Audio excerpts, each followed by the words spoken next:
तो इस वक्त में सबसे पहले बात करेंगे गठबंधन की अपनी अपनी सियासत की। संसद में बजट सत्र का दूसरा चरण आज से शुरू हुआ है और यह सियासत भी इसके साथ तेज हुई है। केंद्र सरकार इस संसद सत्र में वक्फ बिल समेत 36 और विधेयक पेश कर सकती है, लेकिन विपक्ष का एजेंडा दरअसल कुछ अलग दिख रहा है। प्रतिपक्ष के नेता राहुल गांधी ने लोकसभा में वोटर लिस्ट का मुद्दा उठाते हुए कहा कि पूरा विपक्ष ये चाहता है कि इस मुद्दे पर सदन में चर्चा हो, जबकि ये बात वो खुद जानते हैं कि सरकार वोटर लिस्ट नहीं बनाती है। विपक्षी सांसदों के हंगामे के बीच संसदीय कार्यमंत्री किरेन रिजिजू ने कहा कि स्पीकर ने सभी को बराबर समय दिया है, कभी भी पक्षपात नहीं किया है, लेकिन सदन की मर्यादा रखना भी बेहद जरूरी है।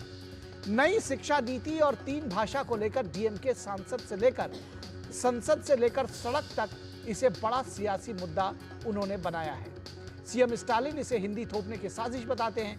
शिक्षा मंत्री धर्मेंद्र प्रधान ने डीएमके की सियासत का जवाब दिया है। धर्मेंद्र प्रधान ने डीएमके को सख्त लहजे में बेईमान बताया और छात्रों का भविष्य बर्बाद करने का आरोप लगाया है।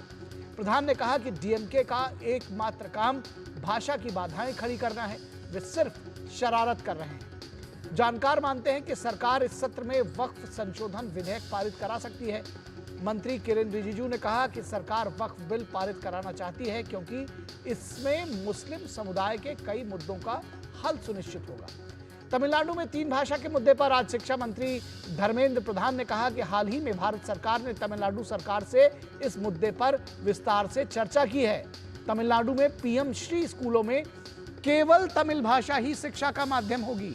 इसमें डीएमके का विरोध आखिर क्यों है? पंजाब, कर्नाटक, महाराष्ट्र सभी पीएम श्री और नई शिक्षा नीति लागू कर रहे हैं। कोई किसी पर किसी भाषा को थोप नहीं रहा है। सवाल यह है कि अगर सिर्फ राजनीति करने के लिए ही सवाल होंगे तो फिर देश के करोड़ों बच्चों के लिए ज्ञान परंपरा को आगे बढ़ाने का जवाब आखिर कहां से मिलेगा?